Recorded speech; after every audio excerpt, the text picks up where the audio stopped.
السلام علیکم ورحمۃ اللہ وبرکاتہ۔ لوگ ناظرین، آج آپ کو بتانے جا رہے ہیں اسی ویڈیو میں لوکی کے بارے میں، لوکی کے رس کے فائدے کے بارے میں،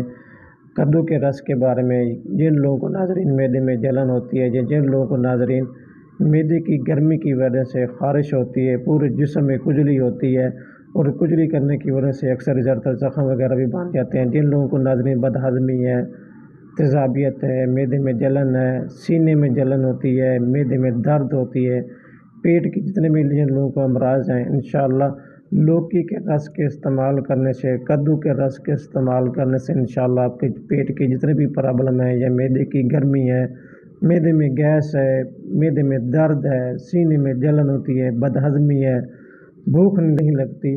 ناظرین، جن لوگوں کو بھوک نہیں لگتی، بد ہضمی رہتی ہے، منہ کا ذائقہ کڑوا رہتا ہے، اکثر زیادہ تر جن لوگوں کو ناظرین معدے کی گرمی کی وجہ سے خارش وغیرہ ہوتی رہتی ہے، تو انشاءاللہ کدو کے رس کے استعمال کرنے سے آپ کو جتنے بھی معدے کے امراض ہیں انشاءاللہ اس سے ہمیشہ کے لیے چھٹکارا مل جائے۔ چھٹکارا اس لیے مل جائے کیونکہ آپ کے صلی اللہ علیہ وسلم کی یہ پسندیدہ چیز ہے، پسندیدہ سبزی ہے، کیونکہ اس کا جو تاثیر ہوتی ہے اس کی بہت زیادہ ٹھنڈی ہوتی ہے، یہ معدے کو آپ کو ٹھنڈک پہنچائے گا، خارش وغیرہ ختم کرے گا۔ تو کدو کے رس کا استعمال کیسے کرنا ہے وہ بھی آپ کو بتا دیتا ہوں ناظرین۔